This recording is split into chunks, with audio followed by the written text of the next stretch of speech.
Agradecidos por toda su participación. Vamos a continuar con la agenda del día. La voz de los protagonistas. Contacto telefónico.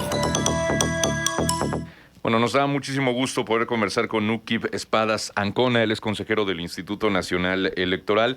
Estamos en una veda electoral previo a pues la consulta de revocación de mandato que se desarrollará el 10 de abril y también, por supuesto, en el caso de los procesos electorales en 6 estados que tienen elecciones este año, uno de ellos Durango, por eso nos impacta aquí a nivel comarca lagunera, pues también hay, digamos, un empalme en los calendarios, aunque no necesariamente una afectación. Ayer hablábamos con la consejera del YEPEC, Cristina Campos, y bueno, pues valoraba esta situación y nos explicaba cómo está el asunto también a nivel técnico.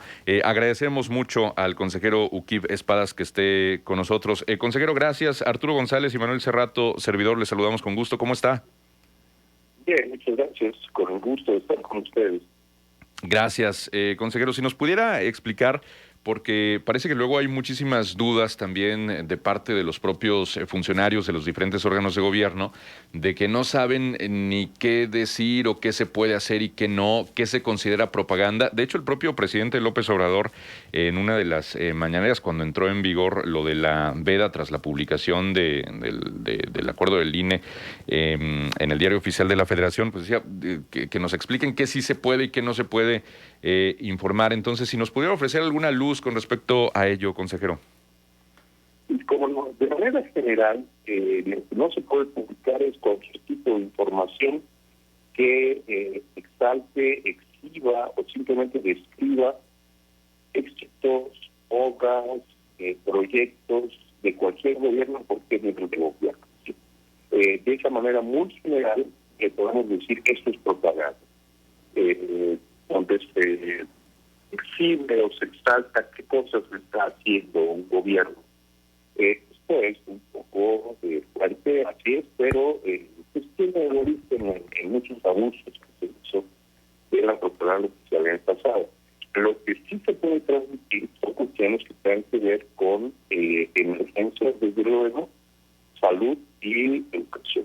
Okay. Esto son, evidentemente, pues algunas necesidades de valorar caso por caso, porque no siempre es claro cuando algo se ubica en estos espacios. El instituto estuvo recibiendo consultas el mes pasado de transmisiones específicas, de publicidad específica que se pretendía hacer y autorizándonos publicación.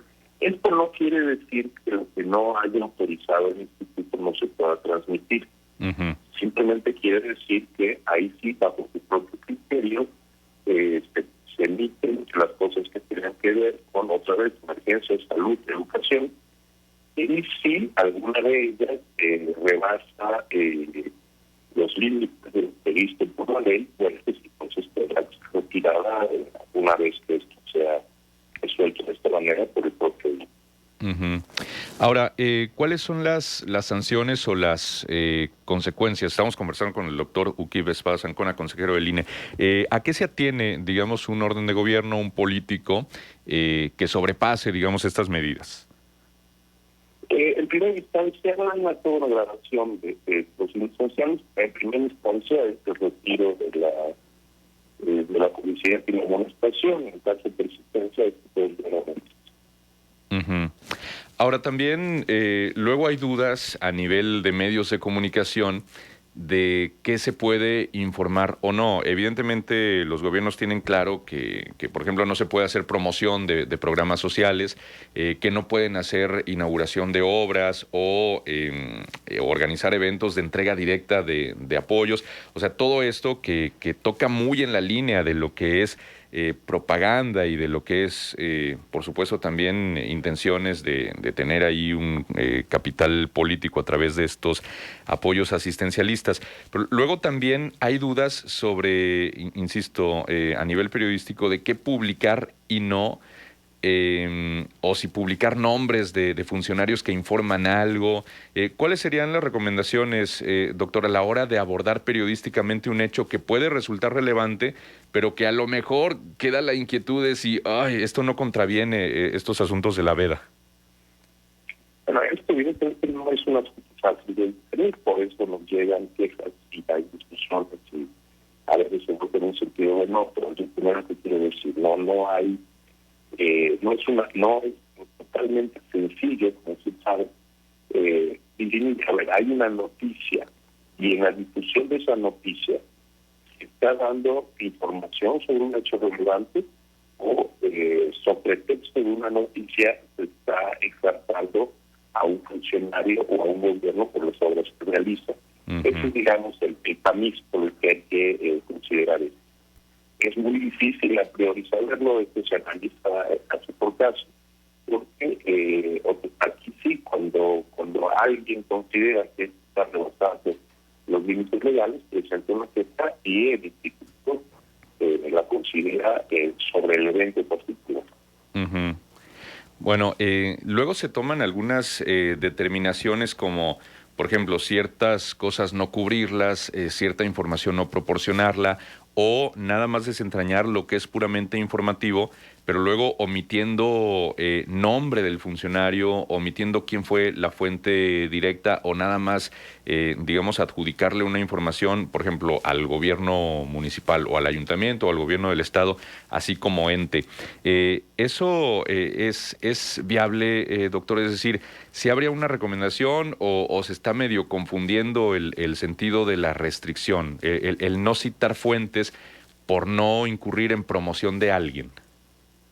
Bueno, es verdad que a veces, yo antes de estar en el instituto era articulista y comentarista de televisión, y este era un programa que enfrentábamos siempre. Es decir, otra vez, hay una zona gris entre lo que es información y lo que puede resultar promoción personalizada de algún funcionario. Sí. En ese sentido, no es que sea necesario omitir las noticias de nombres de los funcionarios, no es así, eso no está prohibido.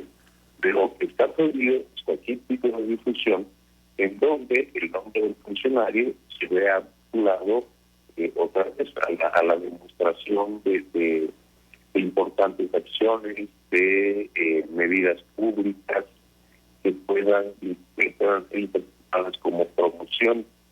Pues esto es otra vez un asunto que tiene que valorarse caso por caso, pero lo cierto es que lo que está pidiendo es promoción personalizada, no las noticias que involucran a un funcionario u otro. Esto sería, entre otras cosas, materialmente imposible porque, bueno, mala la regularidad democrática del funcionamiento del país, pues hombre, muchísimas de las noticias están vinculadas a acciones de gobierno, no necesariamente a acciones de obras de gobierno, eso es algo que tener muy claro. Es decir, el contenido de la noticia misma nos puede indicar si esto puede ser entendido como propaganda o no. Ok, correcto. Muy bien. Ahora también preguntarle, doctor, ¿cómo se está preparando el INE? Digamos, ¿cuál es en este momento las acciones o el punto del proceso en el que nos encontramos de cara a la revocación de mandato? Y también en los estados donde habrá elecciones, si este empalme, digamos, en los calendarios no incide en los procesos propios de las entidades que tendrán elecciones el próximo junio. Bueno, a ver, desde 2014 el Instituto Nacional tiene injerencia en los procesos locales. Sin embargo, una parte muy importante de la organización de los procesos electorales, la parte fundamental, sigue estando en manos de las autoridades locales. Y lo que sigue, el INE estará enfocado principalmente a la organización de la revocación de mandato. En este momento estamos trabajando ya en distintos días que avanzan desde la capacitación de los capacitadores que van a participar en el proceso de selección de funcionarios de Castilla hasta la elaboración de materiales, todo incluyendo el voto de los mexicanos, pero todo esto ya está en curso. Paralelamente, en los estados, cada instituto está haciendo lo propio para el proceso electoral. los registros de candidaturas, registros de representantes de casilla. Al instituto le corresponde, por ejemplo, al INE, en todos los casos locales, la fiscalización de las campañas electorales. Es muy importante. Si bien es una de las áreas más pesadas que tiene el INE, esta ha sido una solución para evitar que a nivel local los distintos intereses políticos, como tiene que haber en cualquier elección, puedan tener algún efecto sobre la vigilancia que la autoridad hace de los partidos políticos. Uh-huh. Y más adelante nosotros también produciremos los conteos rápidos que permitirán saber a nivel local los resultados de la elección la misma noche de la jornada y no hasta que los resultados sean plenamente formalizados el miércoles siguiente y en algunos casos el domingo siguiente. Uh-huh. Muy bien. ¿Cuál es el porcentaje de participación que se espera, doctor? Bueno, nosotros vamos a establecer las urnas para decidir a los 22.5 millones de personas. ¿Cuántos participarán? Pues yo espero muchos cuando el INE pone urnas, lo hace con la previsión de la totalidad de la lista nominal de legislatura. Para eso nos preparamos, tenemos la capacidad para recibir estos votos. Y bueno, pues ya dependerá de la ciudadanía misma en qué nivel van a acudir a las urnas el próximo día de la ciudadanía misma en qué nivel van a acudir a las urnas. Perdón, no le estoy oyendo. En qué nivel van a acudir Sí. Perdón, no le estoy oyendo. Bueno. Sí, lo escuchamos con interferencia esta última parte, doctor. Parece que ahí ya lo escuchamos con claridad. Yo prácticamente no le oigo. Lo escuchamos con interferencia esta última parte, doctor. Ok. Sí, estamos teniendo un poquito de interferencia y un poquito de delay. Lo escuchamos con interferencia esta última parte, doctor. Sí, Es imposible lo que me dice. Un poquito de... Sí, le vamos a volver a marcar para cerrar la idea y la conversación, doctor, si nos permite. Bueno, estamos conversando con el doctor Uquib Espadas Ancona, consejero del INE. Sí, porque luego hay estas confusiones, ¿no? Incluso desde esas modificaciones electorales que ya datan de años, esas reformas a la ley electoral, sobre tratar de limitar pues la promoción de obras y programas que se puedan confundir con actos de proselitismo o que puedan rebasar esa línea, ¿no?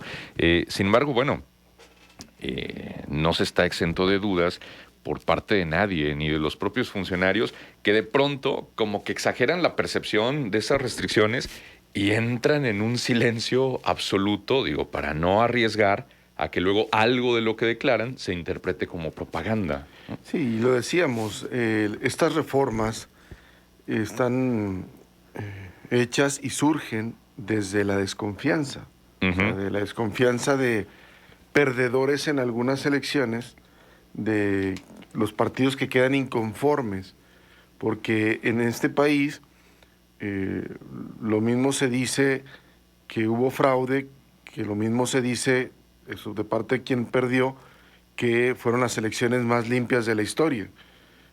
¿Cuál historia entonces queda y prevalece, no?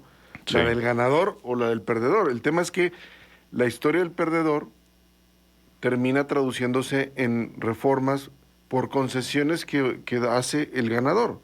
Y dice, ok, desconfías, pues para que ya no desconfíes vamos a hacer más reformas.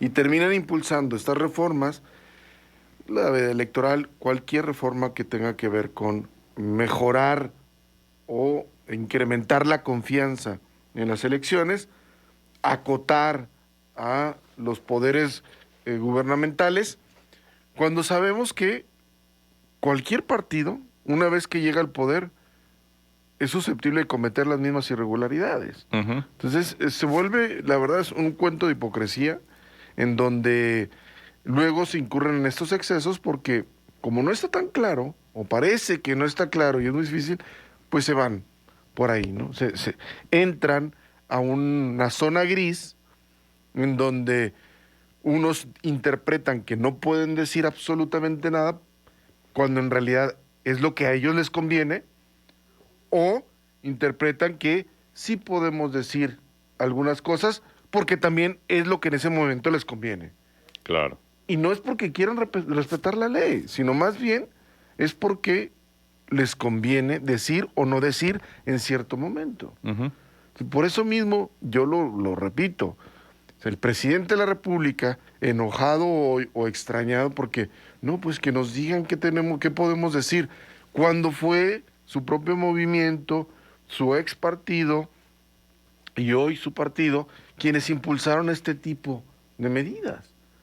Ujú. Y ahora resulta que se desconocen, digo, ¿no? Porque, o sea, como si el INE se las hubiera sacado de la manga, como si el INE hubiera llegado, ay, hoy se me ocurre que no puedan decir nada a los funcionarios. Está en la ley, la aprobaron los diputados, no es una ocurrencia, viene, en todo caso la ocurrencia es de los partidos políticos, y eso es irrefutable, es la ley, no se la inventó el INE. Ujú. Entonces esto de decir, no, pues es que no sé qué podemos decir y qué no, por favor. Sí, efectivamente. Bueno, vamos a la pausa, son las 9 de la mañana con 7 minutos, 7 grados temperatura en el centro de Torreón, regresamos enseguida. Contextos.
Baja, dice Juan Antonio, una pregunta al acérrimo enemigo de AMLO. ¿Por qué no habla de los diputados locales que ganaron las pasadas elecciones de Coahuila, ya que para nada han hecho algo por los sin cerebro que votaron por ellos? Y que ya se venga a vivir a Torreón, aunque sea un mes, para que vea qué olvidado está Torreón y que ya no sueñe con AMLO, por eso lo odia, gracias.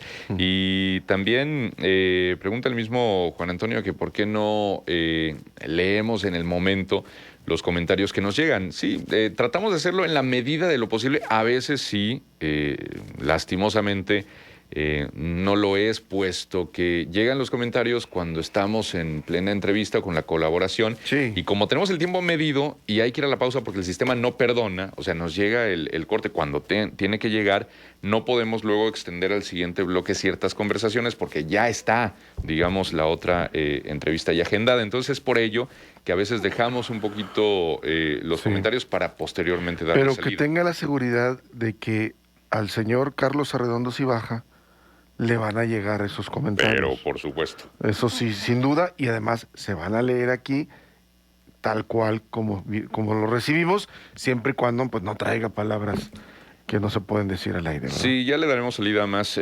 comentarios. Afortunadamente pudimos retomar la conversación con el doctor Uquib Espadas Ancona, consejero del INE. Doctor, gracias por la paciencia, una disculpa por las complicaciones técnicas. Algo habrá ocurrido con las líneas telefónicas. Nos estaba comentando sobre la fase en que nos encontramos de cara a lo que será la consulta de revocación de mandato el 10 de abril. Sí. Pues en estos momentos, una vez dado, digamos, el banderazo oficial de arranque con la convocatoria, porque la preparación empezó antes, pues estamos en plena actividad en distintas áreas que abarcan en este momento de manera muy importante la captación de capacitadores electorales, que son los que visitarán a los ciudadanos que resultaron insaculados y de entre quienes saldrán los funcionarios para esta revocación de mandato, que serán, no recuerdo la cifra exacta en este momento, pero más de 200,000 personas que recibirán el voto de los ciudadanos. Por otro lado, el proceso tiene una parte crítica también en la actividad de los consejos distritales del INE.